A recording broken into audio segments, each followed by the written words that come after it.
जी बेटे, वर्क का प्लूरल अगर मुझे बनाना है तो वर्क का प्लूरल बनाने के लिए मैं उसके साथ कौन सा वर्ड लिखूंगा? पीसीज। मतलब वर्क कभी भी वर्क्स नहीं बना सकता, लेकिन अगर मुझे प्लूरल बनाना ही है फिर मैं क्या बोलूंगा? इसी तरह मेरे पास एडवाइस का, मैं एडवाइस के वर्ड को प्लूरल नहीं बना सकता, एडवाइस का वर्ड कभी भी एडवाइसेस नहीं लिख सकता। अगर मुझे एडवाइस का प्लूरल बनाना है फिर बेटे क्या करना होगा? एडवाइस का प्लूरल बनाने के लिए क्या लिखना होगा? Piece advice. मशीन के लिए, इक्विपमेंट के लिए, ज्वेलरी के लिए मुझे कौन सा वर्ड यूज करना होगा? आइटम्स ऑफ बोलता हूं मैं, आर्टिकल्स ऑफ मशीनरी बोल सकता हूं मैं, पार्टिकल्स ऑफ मशीनरी बोल सकता हूं मैं, पीसेस ऑफ मशीनरी बोल सकता हूं। मतलब वो नाउन जिनका मैं डायरेक्टली प्लूरल नहीं बना सकता, उनका प्लूरल बनाने के लिए मुझे पास क्या चाहिए होंगे? क्वालिफाइंग वर्ड चाहिए होंगे। क्वालिफाइंग वर्ड वो होंगे जो उनको छोटी इकाई में डिवाइड करते हैं और फिर मैं उसका प्लूरल बनाता हूं। वाटर का प्लूरल नहीं बना सकता, वाटर का प्लूरल बनाने के लिए उसकी सबसे छोटी इकाई का जिक्र कर, ड्रॉप्स ऑफ वाटर। नहीं बना, उनका बनाने के लिए मैं क्या करूंगा? मैं बोलूंगा ग्रेन्स ऑफ सैंड, या मैं क्या बोलूंगा? Grains of salt. पीसीस का वर्ड यूज किया जाता है, उसके बाद आर्टिकल का वर्ड यूज किया जाता है, पार्टिकल का वर्ड यूज किया जाता है, आइटम्स का वर्ड यूज किया जाता है। आप कोई भी क्वालिफाइंग वर्ड यूज कर सकते हैं, लेकिन आप उसके साथ डायरेक्टली एस का वर्ड यूज करके प्लूरल नहीं बनाएंगे। या तो मीनिंग चेंज होंगे या वर्ड बनेगा ही नहीं। जैसे मैं अगेन एग्जांपल दूंगा, जैसे अगर मैं वर्क है, वर्क का मतलब होता है असाइनमेंट या ड्यूटी, जैसे अभी हमने बात की काम। और अगर मैं वर्ड लिखता हूं वर्क्स, तो ये इसका प्लूरल नहीं बनेगा। वर्क्स का मतलब हमारे पास क्या होगा? डिस्कवरीज, इन्वेंशन और कंट्रीब्यूशन।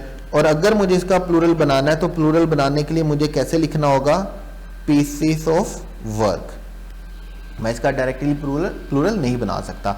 अभी जैसे हमारे पास वर्ड है एडवाइज, ठीक है, या हमारे पास वर्ड होता है अब्यूज। तो अब्यूज का या एडवाइस का मतलब का वर्ड अगर प्लूरल मुझे चाहिए तो मैं एडवाइजेज या अब्यूजेज नहीं बनाऊंगा। मैं इनका कैसे बना सकता हूं? मैं इनका प्लूरल बना सकता हूं पीसेस ऑफ एडवाइस। मैं इनका कैसे बना सकता हूं? Words of advice. या मैं इनका कैसे बना सकता हूं? एक्सप्रेशन ऑफ अब्यूजेज, या वर्ड्स ऑफ अब्यूजेज, या पीसेस ऑफ अब्यूजेज। अगर मुझे इनका प्लूरल बनाना है, अगर मुझे अब्यूजेज नहीं बोलूंगा, मैं अब्यूज लिखूंगा, तो मैं बोलूंगा pieces of advice, words of advice, expression of advice, या pieces of abuse, expressions of abuse, या वर्ड्स ऑफ अब्यूज। तो ग्रुप 5 आपने याद रखना है। हम डायरेक्टली SCIES के साथ इनका प्लूरल नहीं बनाते हैं। इनका प्लूरल बनाने के लिए हमें क्वालिफाइंग वर्ड चाहिए होते हैं। अब there are a variety of qualifying words. आप कोई भी क्वालिफाइंग वर्ड यूज कर सकते हैं। ऐसा नहीं है कि जो 2 3 4 मैंने लिखे हैं सिर्फ यही है, और बहुत से क्वालिफाइंग वर्ड है जो आप यूज हो सकते हैं। लेकिन जो सबसे ज्यादा यूज होते हैं वो हमारे पास कौन से हैं? Piece, item, particle, article, chunk, drop और ग्रेन। मैं दोबारा बोल देता हूं, अच्छे से नोट करना है। Piece, item, article, particle, chunks, drop और एंड ग्रेन। ग्रुप 5 की बात कर रहे थे। अभी हमारे पास है बेटे ग्रुप 6, ठीक है। ग्रुप 6 में अगर आप चलेंगे, सब्जेक्ट नेम्स, ये थोड़ा सा टेक्निकल है, समझने वाली बात है। जितने भी सब्जेक्ट नेम्स हैं हम उनको सेंटेंस में 2 तरह से यूज करते हैं, याद रखिएगा। जितने भी सेंटेंस नेम है हम सब्जेक्ट नेम्स है, सॉरी, जितने भी सब्जेक्ट नेम्स हैं हम उनको सेंटेंस में 2 तरह से यूज करते हैं, याद रखें, ठीक है। हम उनको किसके तौर पे यूज करेंगे? एज अ सब्जेक्ट नेम, कि हम उनको यूज ही सब्जेक्ट के तौर पे कर रहे हैं। मतलब फिजिक्स का मतलब फिजिक्स होगा, केमिस्ट्री का मतलब केमिस्ट्री होगा, मैथमेटिक्स का मतलब मैथमेटिक्स होगा, स्टैटिस्टिक्स का मतलब स्टैटिस्टिक्स होगा, बायो का मतलब बायो, और पॉलिटिक्स का मतलब पॉलिटिक्स होगा। और दूसरा यूज हमारे पास ये होता है कि हम उनको जर्नल एबिलिटी के लिए यूज करते हैं।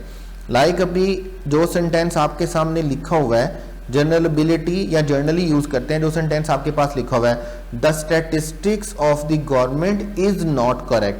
इस सेंटेंस में स्टैटिस्टिक्स का मतलब हरगिज भी स्टैटिस्टिक्स सब्जेक्ट नहीं है। इसमें स्टैटिस्टिक्स का मतलब हमारे पास क्या है? नंबर्स। इसमें स्टैटिस्टिक्स का मतलब हमारे पास क्या है? डाटा। इसमें स्टैटिस्टिक्स का मतलब हमारे पास क्या है? जो भी नंबर्स गवर्नमेंट इकट्ठा करती है। जैसे अगर देखिए मैं बोलता हूं, अगर मैंने किसी को बोलना है कि भाई इसका मैथ बड़ा अच्छा है, इसकी मैथ की मतलब उसकी मैथ एबिलिटी बड़ी अच्छी है, तो मैं ऐसा नहीं बोलूंगा हिज मैथ इज गुड। मुझे क्या बोलना होगा? His maths are good. अगर मैं बोलता हूँ the politics of Nawaz Sharif या the politics of Imran Khan, the politics of Asif Zardari is good और बैड, तो मुझे ऐसा इज के साथ नहीं लिखना है। यहाँ पर पॉलिटिक्स का मतलब पॉलिटिक्स सब्जेक्ट नहीं है, यहाँ पे पॉलिटिक्स का मतलब प्लानिंग है, ठीक है। जैसे मैं एक और एग्जांपल आपको दे देता हूँ, हमारे पास सब्जेक्ट नेम होता है इकोनॉमिक्स।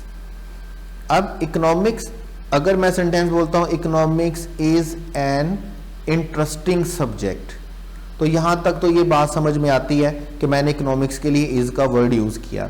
लेकिन अगर मैं सेंटेंस बोलता हूं the economics of governments, the economics of the government is not good, तो यहां पर बात गलत हो जाएगी। यहां पर बात क्यों गलत होगी? यहां पर इकोनॉमिक्स का मतलब हरगिज भी सब्जेक्ट नहीं है। यहां पर इकोनॉमिक्स का मतलब आपके पास क्या है? प्लान्स। यहाँ पर इकोनॉमिक्स का मतलब आपके पास क्या है? स्ट्रेटेजीज। यहाँ पे इकोनॉमिक्स का मतलब आपके पास क्या है? प्लान्स और स्ट्रेटेजीज। यहाँ पर इकोनॉमिक्स का मतलब हरगिज भी सब्जेक्ट नेम नहीं है, याद रखिएगा। जितने भी सब्जेक्ट नेम हैं, अगर आप उनको सेंटेंस में सब्जेक्ट के तौर पे यूज करेंगे तो वो डेफिनेटली किसके तौर पे यूज होंगे? सिंगुलर यूज होंगे। और अगर आप सेंटेंस में उनको जर्नल यूज करेंगे तो देन हम उनको किसके तौर पे यूज करेंगे? प्लूरल के तौर पे ट्रीट करेंगे, जैसे एग्जाम्पल्स आपके सामने लिखी हुई है। तो बेटे याद रखिएगा, शुरू से बिल्कुल एंड तक मैं 1 मिनट में पूरी बात को सम अप करने लगा हूं। बिल्कुल स्टार्ट से देखिए, हमने कहा एक रूल हमारे पास जो बेसिकली होता है वो क्या होता है? Subject verb agreement. Subject verb agreement हमारे पास क्या होगा? हमारा सब्जेक्ट सिंगुलर है तो हमारा वर्ब भी क्या होगा? सिंगुलर। अगर हमारा सब्जेक्ट प्लूरल है तो हमारा वर्ब भी क्या होगा? प्लूरल होगा। ये बिल्कुल एग्जैक्ट बात है। अब वर्ब को और सब्जेक्ट को पैरेलल करने के लिए हमें अपने सब्जेक्ट को समझना है। हमें सब्जेक्ट को समझना है कि हमारा सब्जेक्ट सिंगुलर कब है, हमारा सब्जेक्ट प्लूरल कब है। अब सब्जेक्ट को सिंगुलर प्लूरल समझने के लिए हमें अपने नाउन्स को डिफरेंट ग्रुप में डिवाइड करना होता है कि हमें पता चले हमने सेंटेंस के अकॉर्डिंगली किस नाउन को कब सिंगुलर ट्रीट करना है और किस नाउन को प्लूरल ट्रीट करना है। इसलिए हमने अपने नाउन्स को 6 ग्रुप में डिवाइड किया, G1, G2, G3, G4, G5, G6 के नाम से।